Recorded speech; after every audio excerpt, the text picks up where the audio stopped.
There's a brand new tool for creating consistent styles inside of Midjourney. Soon, animators will be able to animate their subjects using only an audio track. Google released a brand new image generation tool, but is it better than other tools on the market? And we curated an AI art exhibit that features work alongside Banksy and Andy Warhol. Welcome to your AI film news of the week. I want to kick things off by playing a game with you today.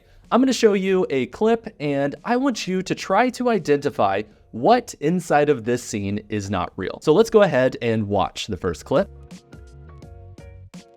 And now let's watch the second clip.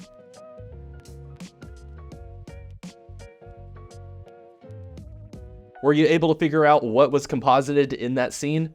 Well, in the first clip, it was a light pole, and in the second clip, it was the boombox on the shelf. Now, the reason why this is important is it came from a white paper that basically is all about how you can easily add objects to your scene. Now, traditionally, objects are added into video using a process called compositing, and compositing is a skill that takes a long time to develop. But it seems like AI tools are now allowing us to drag and drop assets into our scene, and it takes care of a lot of the compositing process automatically. Now, I should note that this source code is actually available for you to download right away, but I think that whenever this specific tool set or tools like it are integrated into compositing or video editing applications, it's going to be an absolute game changer. Next up, we have a brand new feature inside of Midjourney that I am super excited to show you. So the tool is called Style References, and it's a little different than image references. So for example, let's say that we came across this image and we wanted to create other images in the style of this specific image. Now, assuming we did not prompt or create this original image, we may not know how exactly to get a result that looks like this. Well, using the new Style Reference tag inside of Midjourney, you can actually do it very easily. I'll show you how it's done. So I'm inside of a channel inside of Discord. The Midjourney bot has been invited. So let's go ahead and create our image. I'll do / imagine a dog wearing a hat. And to use the style reference tag, we just do -- sref, so sref, and then space. And now we need to paste in the URL to our image. So I have our image here. I'm just going to go to the top, copy it, and we will paste it directly inside of Discord. Now, if you want to pull from multiple image styles, like let's say there's 2 different images that you want to pull from, all you have to do is put a space and then paste the next URL. I think you can add up to 3 images to pull the styles from. Now, you can also add the amount of weight that you want your overall styles to pull from. So by default, the style is 100 in weight, but if we wanted to change that, all we have to do is do -- SW, space, and then you put in a number. It could be less than 100, it could be all the way up to 1000. It just depends on the amount of style that you want to pull from your reference image. In our instance, I'm just going to keep it to default, so I'll just say the image itself as a style reference, and we will click enter. I should note you need to make sure that you are running the version 6 version of Midjourney or above. If you run it with 5.2, for example, this will not work. Okay, so let's take a look at our results here. We have this dog wearing a hat, and all of the photos look pretty darn good. And to put that in perspective, this was our original uploaded reference image. Now, you might be thinking, well, doesn't this mean that we could upload an image in a certain color grading style and generate multiple images with that same style of color grading? And the answer is yes. Let me show you how it's done. So we have this image in this very specific style from the internet. You can see it has this green and pink color grading. There's some fog, kind of these light leaks. It's a very specific style that might be hard to prompt again and again. So I'm going to go ahead and grab the URL for this image. So we'll say a cinematic still of a woman in a Western film. We'll do -- sref and then paste in our reference image. And then I want to add in a little more style weight, so I'll do -- SW, and we will do 200 in this instance. And we want to make it 16:9, so we'll do -- AR 16:9, so that it is a widescreen format. And one of my favorite tags, -- R space 10, to repeat the prompt 10 times. So we'll get 10 different versions of this prompt. And because I have one of the more advanced versions of Midjourney, I can actually run those 10 prompts all at the same time. So it's super fast. So let's go ahead and run this and click yes. So our images have been created, and you can see that they all kind of have that same color grading style applied to them. Now, obviously, there are a few notable exceptions where it really pushes it a little far, but for the most part, they have that same color grading aesthetic, which is really helpful if you are trying to get the same style again and again. So I think that if you want consistent styles inside of Midjourney, this is a very helpful tool, and it beats the heck out of the style tuner. Google also came out with the second version of their image effects image generation tool this last week, and the results look pretty dang good. So you'll find a link below this video. So let's generate an image here. I'll say a curious dog finds a red ball at the beach on 35mm film. So let's go ahead and generate the image. So we have these 4 images here of this dog that basically found this ball on the beach. And they look pretty darn realistic, especially this last one here. So I'm going to go ahead and download that image. So again, this is our image from Google. Looks pretty realistic. This is the exact same prompt inside of DALL-E. And while the composition is interesting and the dog definitely looks curious, it's a bit more expressive, it doesn't quite come across as realistic. And this is the image that was created inside of Midjourney. Very, very filmic. Now, the dog doesn't kind of have that curious face, but he is checking out the ball, and it generally is the exact image that we were prompting for. So you can see there are different styles depending on the image generation tool that you choose. And that brings us to our game of the week. So I'm going to show you 4 different images of a Renaissance painting featuring a man wearing a VR headset. And I want you to tell me which image generation tool it was created in. I used Midjourney, DALL-E, Google, and Leonardo. So let's take a look at the images. Here's number 1. Here's number 2. Here's number 3. Don't count the fingers on this one. And here's number 4. If you think you know which image generation tool was used to create each specific image, let us know in the comments below. The first person to get it right will win an AI Filmmaking Club sweatshirt from Curious Refuge. A team at Apple shared a white paper where they're using language to actually Photoshop images. It's really incredible, and I think it really does highlight the future of photo manipulation. So the research model is called MGIE, and basically the researchers are able to type in instructions and change the output of certain images. So they have some fantastic use cases over on their website. Here's a picture of some glasses. The researchers said, make them red, and the result was these glasses. In this instance, they said, turn this image of Central Park into the Vatican, and it basically did. The tool is also helpful for practical image editing.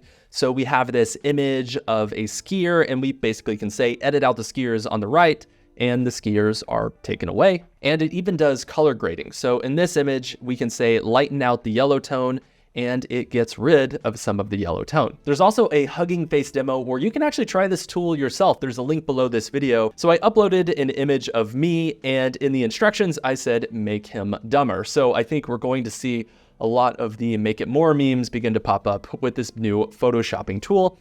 And I went ahead and hit submit. So the image generation time does take a while. So I'm just going to show you the final result here. So this is the image that it created, and it is absolutely terrifying, but also kind of hilarious.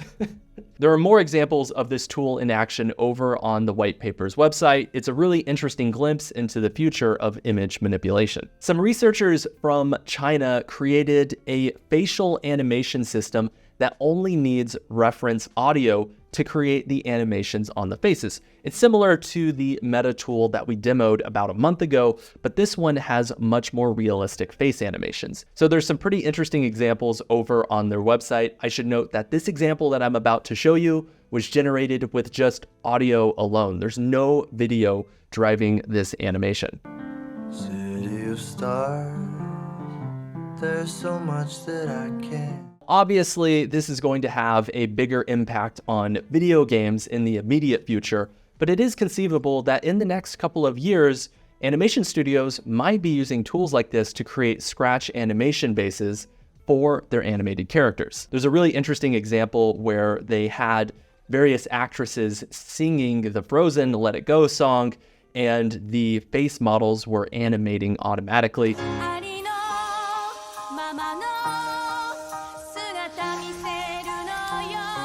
And funny enough, we have a Disney animator that worked on Frozen inside of our workshop, and they were saying how this tool does look interesting and that in the future, we may be using tools like this. There's also a brand new image to video model that is completely free from China. It's called Dynamic Crafter. Basically, you just upload an image, you type in a prompt, and then it generates a video. There's plenty of examples of the videos. They're only about 2 seconds long now, so definitely a lot of room to improve. But I did think that some of the results look fairly realistic. Now, you may be wondering how this video generation tool compares to Pika and Runway. Well, I got you covered. So here is a video that was generated from an image of a cyborg using Dynamic Crafter. You can see that there's some weight behind the robot's step and his arm moves back. It feels pretty realistic. So here's the result we got from Pika Labs. You can see that there's some distortion in the chest of the robot. There's that very classic Pika slow push in. And I should note that I did prompt for a robot walking, and this is the result that we got. Now, the same thing over on Runway, prompting in a robot walking, and we can see that it starts out kind of interesting, and then it just decides to go out of focus, and the robot kind of looks like his weight is shifting in a weird way. So actually, in terms of the overall animation of the subject itself, it seems like Dynamic Crafter actually is doing a better job. But in terms of cinematic realism, I think that Runway still is probably a better choice. I'd also like to extend a thank you to the Pop and Contemporary Art Museum in Tallinn, Estonia. We actually had the pleasure of curating an AI art exhibit, and we were able to feature dozens of artists inside of the exhibition. Now, the exhibition is going to go on for the next 4 to 5 weeks. So if you're in the area, I highly recommend checking it out. It was really awesome to be able to feature incredible AI artists and students inside the Curious Refuge program inside of this exhibition. I think it's incredible that their work is being featured alongside Banksy, Warhol, and some of the most talented artists of the last century. The European Union also decided to bring forth legislation to put limits on generative AI and the use of artificial intelligence inside of society. Some of the highlights, basically, you're not able to use AI to do emotion recognition inside of the workplace or in educational institutions. You can't do social scoring based on artificial intelligence. And AI systems are not allowed to manipulate human behavior to circumvent their free will. Now, most of the points inside of the legislation totally make sense and are good for society. However, there are some gray areas that will definitely be argued about. For example, AI algorithms already power most social media platforms, and it could be argued that those platforms do interfere with your free will by making them more addictive. So how will this new legislation affect old systems and algorithms that were already in place? Only time will tell. We also came across a text to 3D model tool this last week that is probably the best one that we've seen to date. They have some great examples over on their website. So this is a full body lion. You can see that there's fantastic fidelity in the texturing. It looks really good. We have this alligator reptile man character, looks really interesting. We have this axe here that looks borderline game ready. It really does have enough fidelity for some of the lower resolution 3D games. Now, to use this tool, it's actually really easy. All you have to do is log into your Meshi account. You get 200 credits completely for free, which is awesome. And we'll do text to 3D. And earlier I typed in a dog wearing a hat, which I think is absolutely fantastic. And it gave us this quick result here. Now you can see that the mesh is a little low res right off the bat, but all you have to do to refine it is just hit the refine button. And here is our refined dog wearing a hat. and you can see that it looks pretty darn good. He even has his tongue sticking out there. There's texturing on the ears. The hat has a different texture, and it really is a good start. And so, as we've talked about on this show, text to 3D models really is a very important part of the future of 3D asset creation. I'd also like to wish the best of luck to everyone who joined us for the February session of our AI filmmaking course, and for everyone who signed up for the beta session of the AI advertising course. The AI advertising course sold out in less than 24 hours, but we'll have a bonus enrollment at the end of February. You can sign up for the waitlist to be the first one to know when the courses go live. Meta also came out and said that they are going to start labeling AI-generated images on their platform. So that includes Facebook, Instagram, and Threads. It'll have a little tag that says AI info, where it basically gives people more insight into how the image was created. The team at Roblox is using AI to translate live chats basically in real time. Now, the next step will be able to translate the actual voice in real time. We've already seen announcements like this with the Samsung Galaxy S24, and I can imagine that the future of competitive gaming online will likely feature voices in your native language, which, knowing how toxic gamers can be, might be a good thing, might be a bad thing. Only time will tell. A researcher this last week took a look at all of the open source language models and determined that Smog72B is actually the best, and it outperforms OpenAI's ChatGPT 3.5. The reason why this is important is this language model is open source. You don't have to pay money to use it, and hypothetically, it will be free forever to use this specific tool. Now, if we're going to do a quick comparison using the MMLU test as a reference, ChatGPT 3.5 got a 70, Smaug got a 77, and ChatGPT 4 got an 86. So the open source tool is really interesting, but it's not quite the industry standard at this point. We also came across this really interesting demo of someone using Luma Labs' AI 3D model generation tool on the Apple Vision Pro. And the cool thing is they were able to generate the 3D model inside of the Apple Vision Pro, download it, and then integrate it into their actual room. So they're able to look at the 3D model, look around, grab it, move it around, position it. And it's pretty obvious to see how using a tool like this in the future